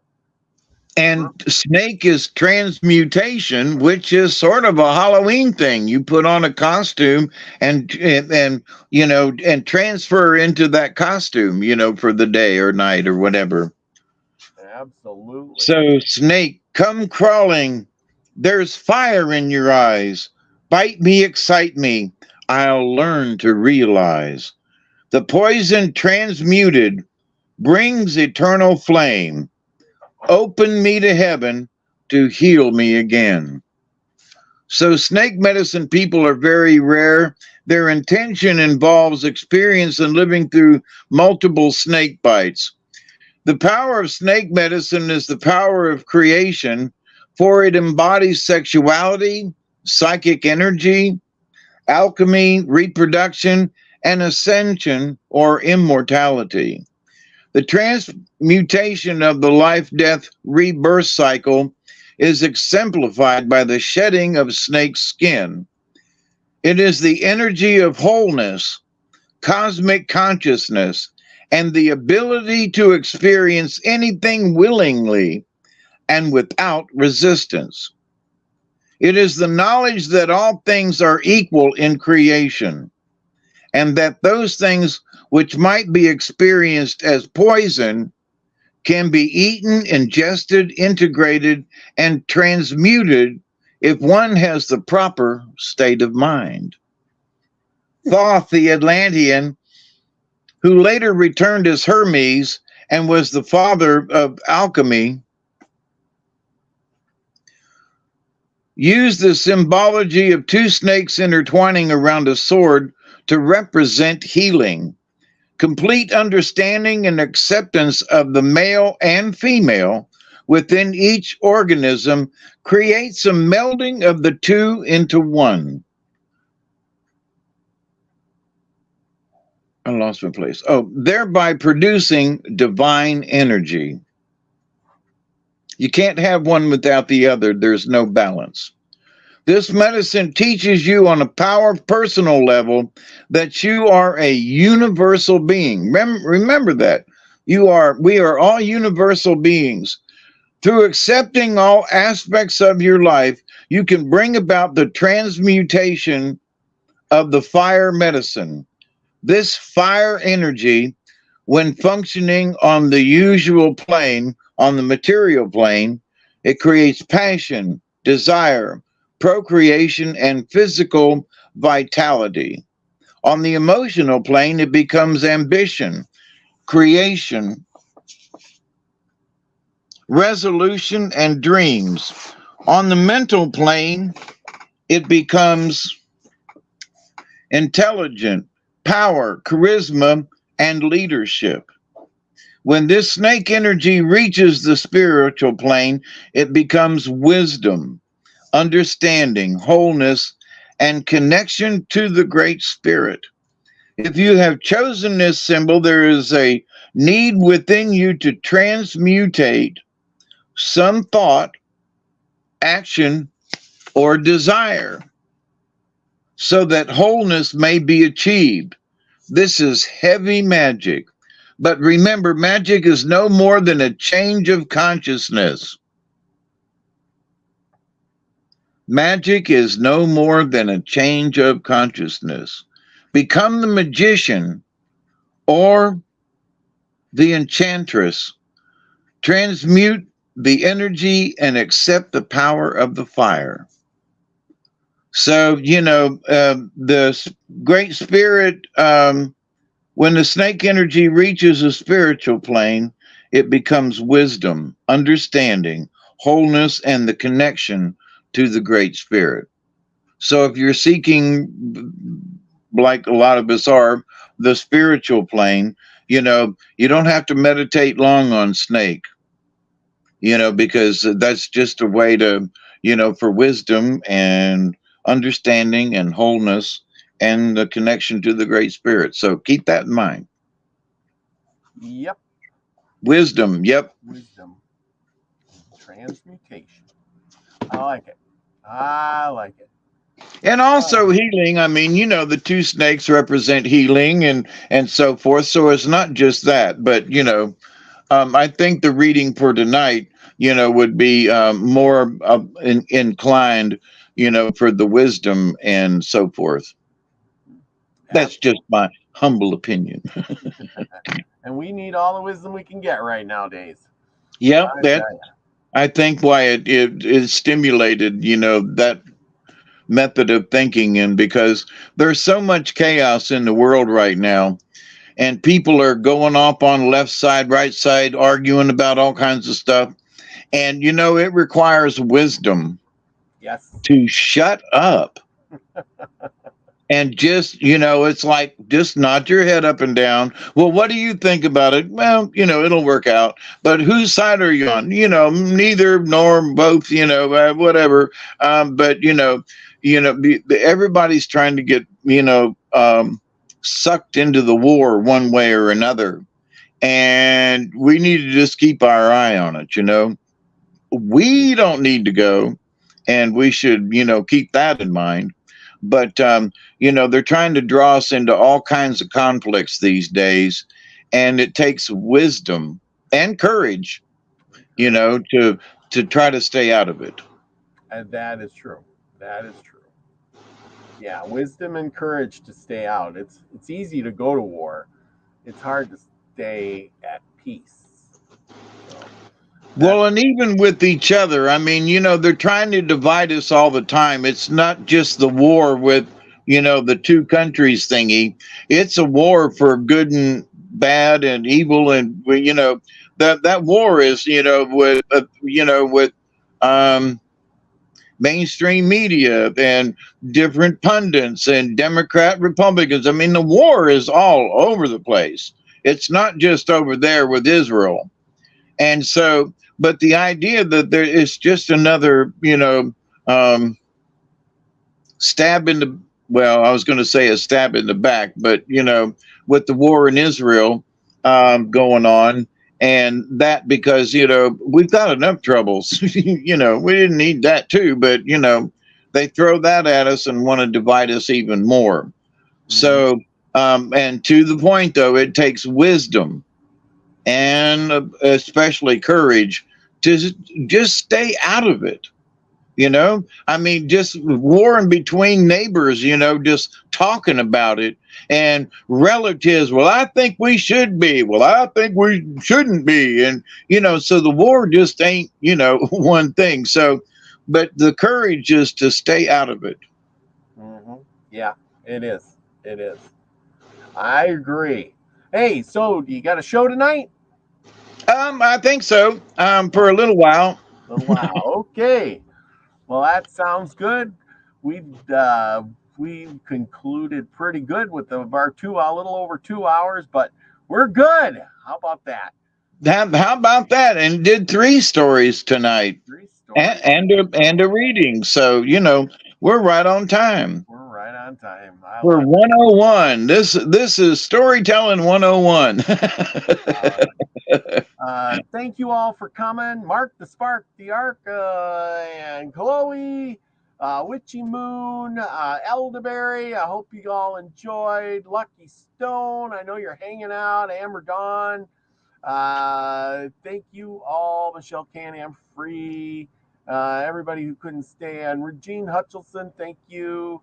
Probably everybody who went to bed. Unacceptable living in left field. I hope you get to watch this later. Anyway, well, with that, everyone, remember next week we will be back. Hope you had a great Halloween celebrating with us. It's almost over, and if you haven't, you still got about 45 minutes to celebrate it. And with that, remember, everybody, go out and do something nice for somebody else. Enjoy your days. Don't let the chaos get to you. Be a little wiser, adapt, and wisdom, and will get you through. That's and courage, the courage, and the wisdom. Never give up. We love you. Thank you for showing up. Yes, remember, go out and be the frequency you want to receive. Everybody, love you all. Peace, everybody.